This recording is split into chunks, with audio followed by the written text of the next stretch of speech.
Assalamualaikum. Welcome to online classes of Rise and Shine School.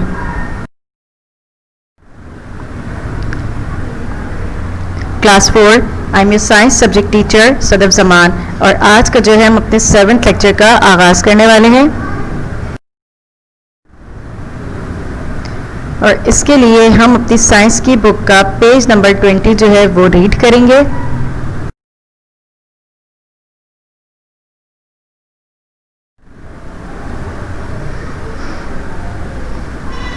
और हमारा जो topic of discussion है, आज से हम अपने नए चैप्टर नंबर 3 यानी कि डाइजेशन को, इस चैप्टर को स्टार्ट करने वाले हैं। और इसमें भी हमारा जो टॉपिक होगा वो क्या होगा, टीथ का, कि आया दांत हैं और दांतों के बारे में पढ़ेंगे कि किस तरह के होते हैं और कितने होते हैं। ये सब हम आगे चल के इस पूरे टॉपिक में पढ़ते जाएंगे। और कितने होते हैं, कैसे कैसे जो है वो छोटे छोटे बच्चों में कैसे होते हैं, बड़ों में कैसे होते हैं, तो ये सब बातें इनमें पढ़ेंगे हम।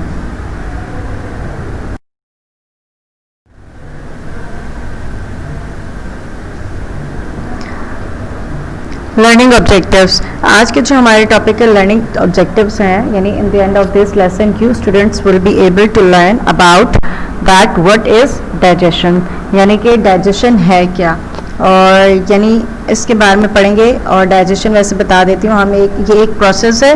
और कौन सा प्रोसेस है, यानी कि जो हमारे हाजमे का प्रोसेस होता है ना, हमारे खाने को हजम करने का जो प्रोसेस होता है उसका नाम क्या है, डाइजेशन है। सही, तो ये इसके बारे में पढ़ेंगे। और इसके अलावा हम टीथ के बारे में भी आज के टॉपिक में सीख सकेंगे।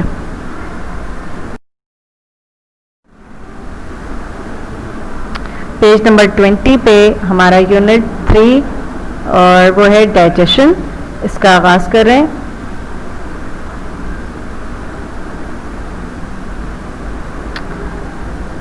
Okay, start reading from here. In order to work properly, the systems of your body need food. अब यहाँ पे देखो इस लाइन में क्या बताया जा रहा है कि अगर हमें प्रॉपरली काम करना है, सही है, एक ऑर्डर में काम करना है, तो हमारी बॉडी को किस चीज़ की ज़रूरत है, खाने की। खाना जो है वो हमारी बॉडी की बेसिक नीड है, ज़रूरत है। अगर वो नहीं मिलेगा तो हम किसी भी काम करने के काबिल नहीं होंगे। देन आगे क्या बताया जा रहा है, the food you eat can not go straight to the parts of your body. अब इसमें ये बताया जा रहा है कि हम जो खाना खाते हैं ना, वो डायरेक्टली ये नहीं होता कि हमारे सारे पार्ट्स में पहुंच जाए, यानी हमने जैसे का जैसे खाया वो वैसे ही हमारे जो लिवर में, स्टमक में और इन तमाम सिस्टम्स में जो हमारे बॉडी के ऑर्गन्स हैं उन सब में, इंटरनल ऑर्गन्स जो है उनमें पहुंच जाए। इसके लिए क्या है, एक सिस्टम जो है वो अंदर क्रिएट किया गया, उसके थ्रू जो है वो बॉडी के डिफरेंट पार्ट्स तक, यानी डिफरेंट जो ऑर्गन्स हैं उन तक ये खाना यानी हमारी जो ग़िज़ा है वो पहुँचती है। It has to be broken down into substances which can be absorbed. अब जो खाना हम खाते हैं ना, उससे क्या है, लाजमी तौर पे छोटे छोटे सब्सटेंसेस में, यानी छोटे छोटे पार्ट्स में डिवाइड होना ज़रूरी है, इसलिए ताकि वो जो है क्या हो सके, एब्जॉर्ब हो सके। जो चीज़ फिर इसलिए एब्जॉर्ब है यानी जज्ब हो सके, जज्ब होगी ना तो फिर वो बाकी पार्ट्स तक आराम से पहुंच सकेगी और फिर हमें एनर्जी इससे मिलेगी और हम बाकी के काम कर सकेंगे। To do this it has to go through several stages. तो इसके लिए जो है हमारे जो खाने को है ना, वो क्या होता है, हमारी बॉडी में से कई एक तरह से समझ लो स्टेप्स हैं, उनमें से होते हुए गुजरना होता है। अब हम आगे देखते हैं कि डाइजेशन का प्रोसेस है क्या। यूनिट 3 डाइजेशन, देखो इसकी क्या होता है, it is the break down of large complex organic molecules into smaller components that can be used by the body. ये क्या है, इसमें हम जो खाना, जैसे आपको ये पिक्चर में नज़र आ रहा है, अब ये पूरा का पूरा खाना जो है वो हम जब खा रहे होते हैं तो ये एक कॉम्प्लेक्स फूड है, सही, यानी कि बहुत मिक्स फूड है। इसमें तमाम न्यूट्रिएंट्स होते हैं वो शामिल हुए होते हैं, like protein, vitamins, carbohydrate, minerals वगैरह, ये सब जो है वो शामिल होते हैं और इनकी हमारी बॉडी को जो है वो अलग अलग जगहों पे ज़रूरत होती है। तो अब ये जो फूड है ना, इसको हमें क्या करना होता है, जब हम इनटेक करते हैं यानी खाते हैं, तो फिर ये क्या होता है, बॉडी के डिफरेंट पार्ट्स में से होता हुआ गुजरता है और वहाँ पे उसको क्या किया जाता है, स्मॉल कंपोनेंट्स में कन्वर्ट किया जाता है, यानी छोटे छोटे जो पार्ट्स होते हैं ना, उनमें ये क्या होते हैं, तब्दील हो जाते हैं। और जब ये उनमें तब्दील होते हैं तो ये छोटे पार्ट्स ऐसे हो जाते हैं जो आसानी से क्या हो जाए, बॉडी में एब्जॉर्ब हो जाए। और जब एब्जॉर्ब होते हैं तो फिर हमारी बॉडी क्या करती है, इनको यूज़ कर सकती है अपने डिफरेंट ख़ास तौर पे अपनी एनर्जी के लिए, और हमें इससे जब एनर्जी मिलती है हम उस एनर्जी को इस्तेमाल करते हैं अपने बाकी कामों में लाने के लिए, यानी हम खेल सकें, हम पढ़ सकें, हम काम कर सकें, इसके अलावा बाकी जो काम है ज़िंदगी के वो कर सकें। अभी डाइजेशन का जो प्रोसेस है वो मैं आपको नेक्स्ट वीडियो में दिखाती हूँ।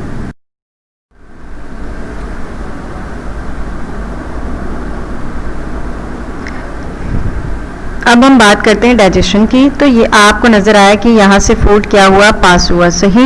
ये फूड जो इनटेक किया गया था ये पास हो रहा है स्टमक से होता हुआ आपके इंटेस्टाइन से, और फिर इंटेस्टाइन में जाकर जब ये एब्जॉर्ब हो जाता है तो ये डिफरेंट बॉडी के पार्ट्स को पास किया जा रहा है, सही है, नज़र आ रहा है एरो की फॉर्म में।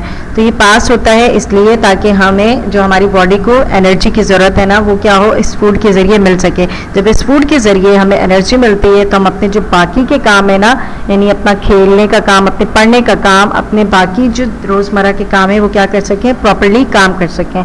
तो इसलिए हमारे जो फूड का डाइजेशन का प्रोसेस है वो हमारी बॉडी में एक क्रिएट किया गया है, और इस डाइजेस्टिव सिस्टम के थ्रू, यानी ये जो पूरा आपको नज़र आ रहा है ना, सही है, ये पूरा यहाँ से जो स्टार्ट है आपके मुंह से, और डाइजेशन का प्रोसेस आपके मुंह से ही स्टार्ट होना शुरू हो जाता है, याद रखिएगा। तो ये यहाँ से ही आपकी क्या हो गया, क्योंकि इसमें पार्ट्स शामिल है डाइजेस्टिव सिस्टम में, तो अब ये यहाँ से स्टमक भी है, ये आपके लार्ज और स्मॉल इंटेस्टाइन का सिस्टम, ये सारे मिलके आपके क्या करते हैं, डाइजेस्टिव सिस्टम को फॉर्म करते हैं। इसके साथ दूसरे छोटे छोटे टिश्यूज़ भी शामिल होते हैं। तो ये क्या करते हैं, डाइजेस्टिव सिस्टम को फॉर्म करते हैं, यानी बनाते हैं, और डाइजेस्टिव सिस्टम क्या करता है, आपके खाने को हजम करने में मदद दे रहा है, जैसे कि आपको यहाँ वीडियो में नज़र आ रहा है।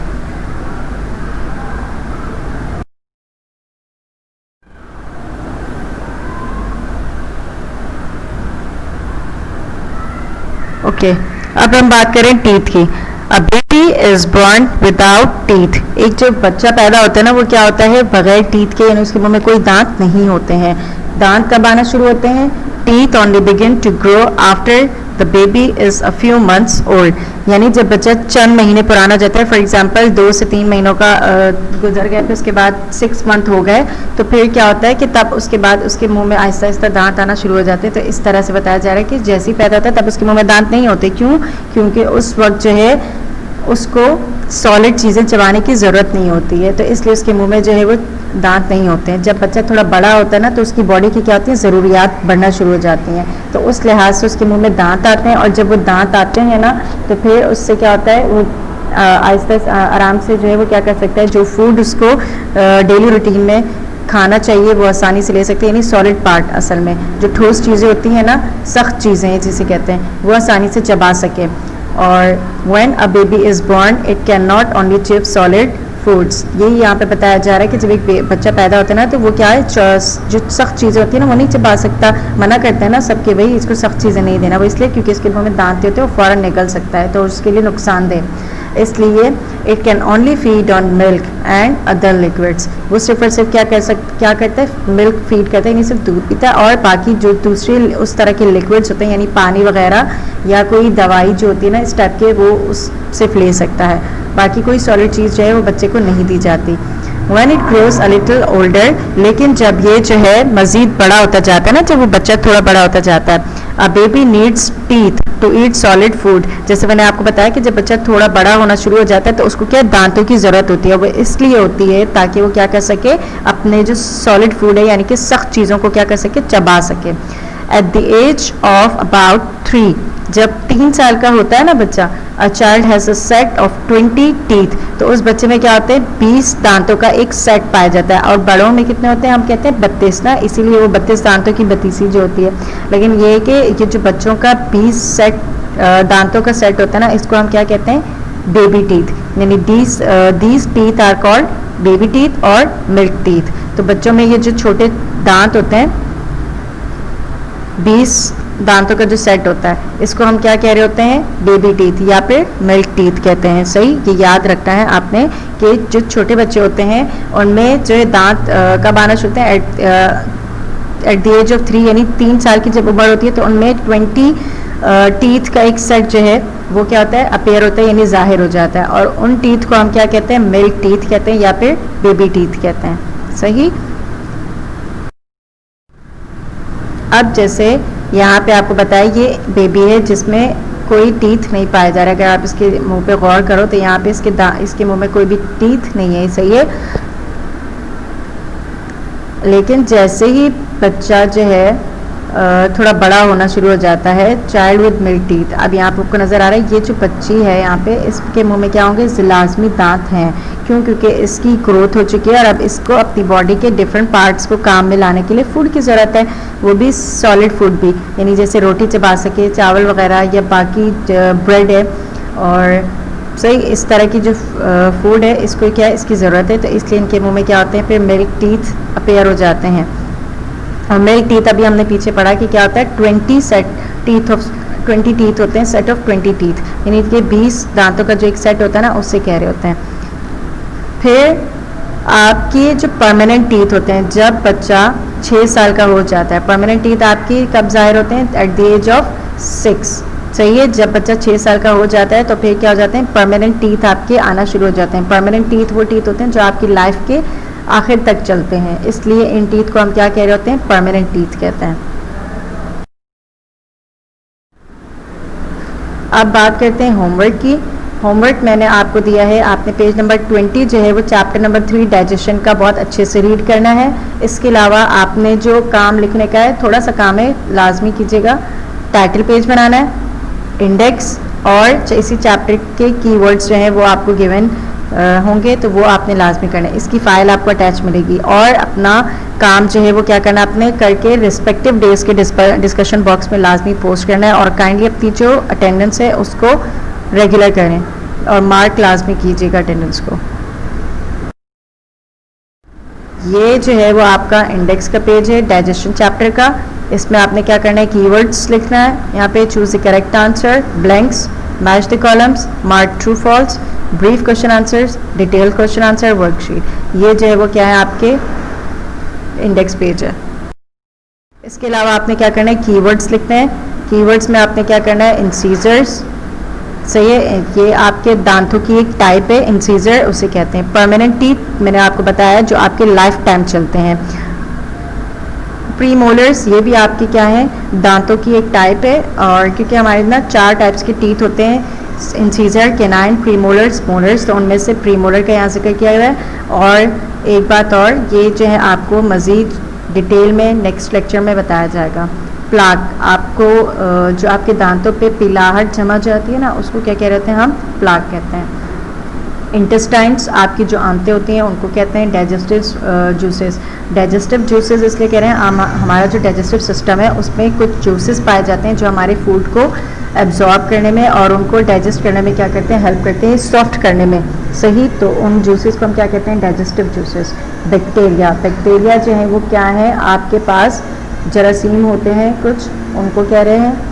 और डिके जो है वो एक तरह का प्रोसेस है जिसमें यानी कोई चीज़ ख़त्म हो, सही है, तो ख़त्म होने का एक प्रोसेस क्या है, डिके कहलाता है। ग्लूकोज, आपके पास एक शुगर है उसका नाम है। पैनक्रियाज आपके इंटरनल ऑर्गन का नाम है। स्टमक भी आपके इंटरनल ऑर्गन का नाम है। लिवर भी आपके इंटरनल ऑर्गन का नाम है। गॉल ब्लैडर भी आपके इंटरनल ऑर्गन का नाम है। स्लाइवा, आपकी जो मुंह में थूक आती है ना, उसको कह रहे होते हैं। और डेंटिस्ट, जाहिर जिसके पास हम अपने दांतों का इलाज करवाने जाते हैं उन्हें क्या है, डेंटिस्ट कहते हैं।